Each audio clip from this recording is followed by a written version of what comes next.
Empires rose on bones, and every throne was paid for in blood. Ready to have a walk through the savage part of history? Then join the Savage Justice Dark Empire. Like the video and join the Dark Empire. Don't miss any episodes.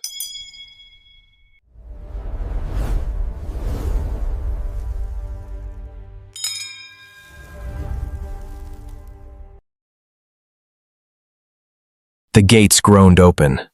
Sunlight spilled onto blood-stained sand, and from the shadow, he emerged.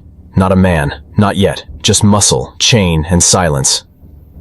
Above him, thousands screamed. Their fists pounded stone. Their gold wagered on who would die first. Not if, but when. A whip cracked. The iron collar at his throat clinked with every step.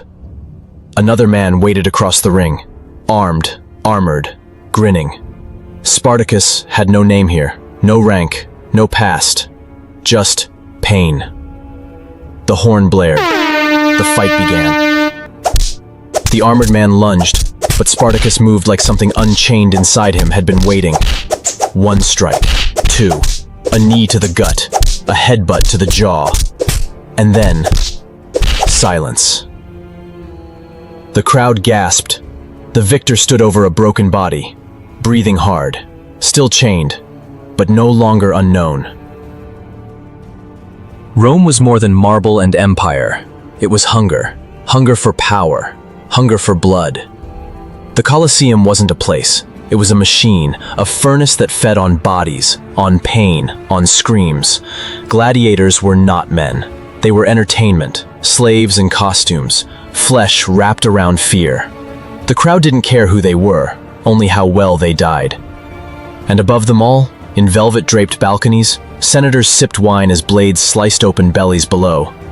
The people were restless, so Rome gave them games, bread, and blood. And when the bread ran out, they doubled the blood. Spartacus wasn't the first. He was just supposed to be next. But the mob didn't know. They weren't watching a slave, they were watching a spark. They found him in chains, muddy, bloodied, barefoot, captured after a skirmish near Thrace. Just another barbarian too wild to tame. He wasn't brought to Rome in honor. He was dragged, like cattle, sold, weighed, branded. His name wasn't asked. His price was.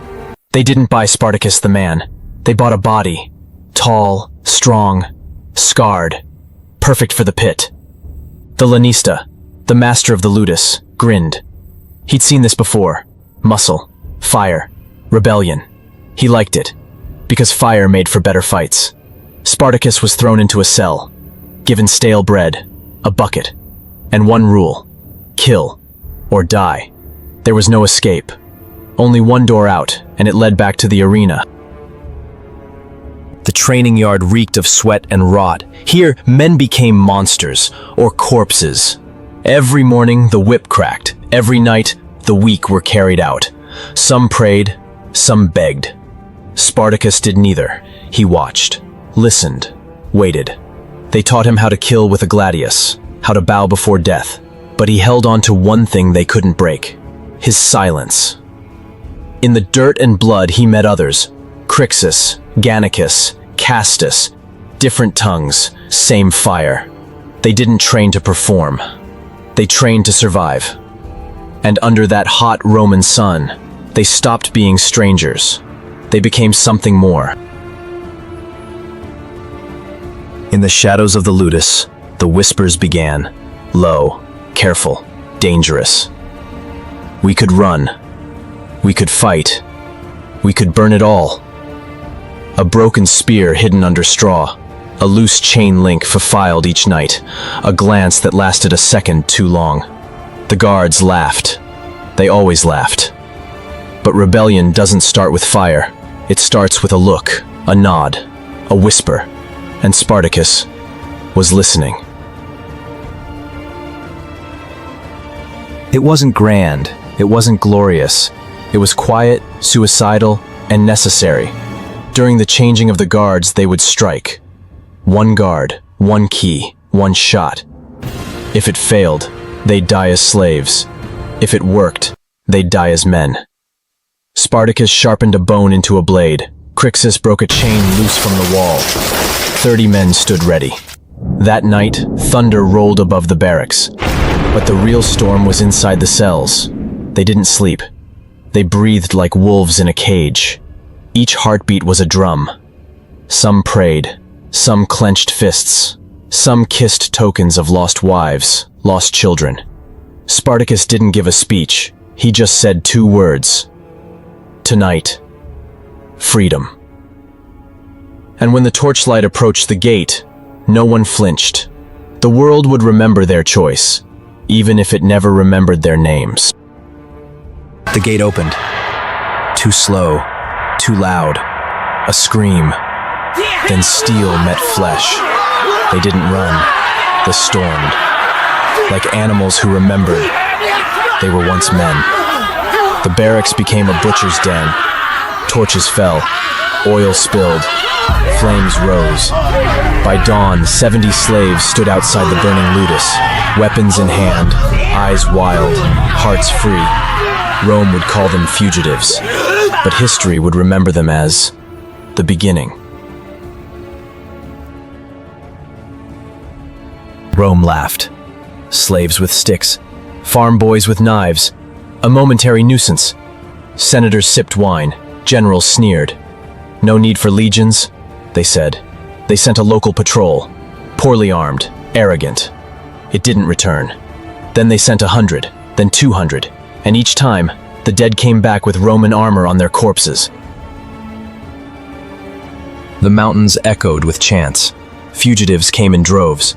Farmers, shepherds, runaway gladiators, wives carrying babies. What started with 70 became thousands. Spartacus didn't ask them to follow. They just did. Because he didn't promise escape. He promised dignity. They didn't run from Rome. They ran at it. High above the valley they trained. Not as rebels, as warriors. Spartacus taught them what Rome never expected. Discipline, unity, tactics. Wooden spears turned to steel, rags turned to armor, fear turned to fury. He trained the weak to stand, the broken to strike, the forgotten to rise. The camp was no longer a hideout, it was a forge, and they were becoming blades. Rome noticed. Finally, envoys came. Lay down your arms. You'll be spared. Return to slavery and live. Spartacus stood silent. He walked up to the messenger, held out his sword, and dropped it. Point first into the earth. Not thrown, not dropped. Planted. A symbol. A warning. We were never yours, and we are not returning. He didn't need to say it. The dust said it. The silence said it. The glint in his soldiers' eyes said it. Rome didn't retreat, but it remembered. Around the fire that night, he spoke. I don't fight to escape. I fight so the world remembers that we were never animals. They stole our names, our homes, our futures, but not this.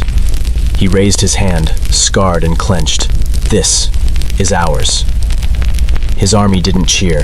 They nodded, because they knew tomorrow would bring death. But today, they stood like giants.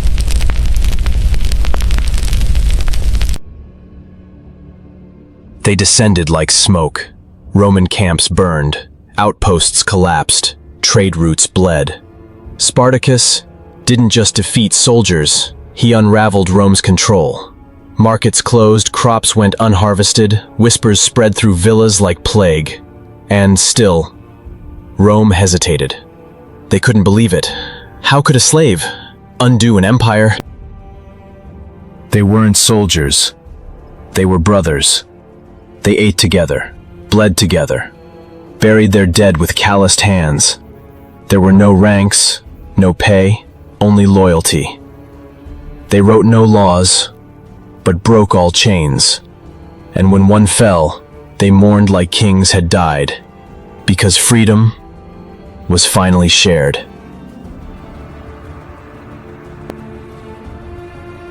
Rome got serious. They sent Crassus, a general with no smile and too much to prove. He set a trap. Legions from the front, legions from behind. Spartacus could escape by sea. Some begged him to run, but Spartacus turned toward Rome. He said, "Let them come." The battlefield was chaos. Smoke, mud, screams, metal on metal. The legions had come, tens of thousands, trained, armored, disciplined. But so were his. Spartacus fought like fire in human form. He moved through the lines like memory, burning everything he touched. His sword snapped. He picked up another. His leg buckled. He didn't fall. Around him, Crixus shouted. Gannicus bled. Their brothers kept swinging. There were no orders, no formations, only fury. At one moment, Spartacus stood alone, encircled. Roman shields formed a wall, spears aimed at his heart. He didn't back down. He charged into them. Some say he roared, some say he laughed, some say he was already dead, but all agree he didn't fall. He vanished, and took Rome's certainty with him. The field was silent, not with peace, but with power. Even in victory, Crassus couldn't sleep. Rome had won the land, but lost the illusion. Because Spartacus didn't vanish. He entered memory, not with statues, but with silence. And in that silence, a fire smoldered. Crassus lined the road with death. 6,000 slaves, 6,000 crosses, from Capua to Rome. Each nailed in silence, each left to rot in sun and wind. It was a monument, not to power, but to fear. Travelers walked for days beneath sagging bodies, swaying on wood like warnings in the breeze. But the strange thing? There were no cries, no wailing, no broken spirits. Only eyes. Eyes that watched, eyes that glared, eyes that said, "You may have killed us, but we still haunt your roads." And when the Roman guards stopped to look, they saw it too. A line of men, dead, but undefeated. He had no crown, no throne, no wealth, only scars, and the will to never kneel again. They called him a slave, but he called himself free. He was hunted, he was surrounded, he was outnumbered, but he was never broken. Rome tried to erase him. Instead, they made him eternal. This was Spartacus, the man who turned chains into swords, the slave who made Rome bleed.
Like the video and join the Dark Empire. Don't miss any episodes.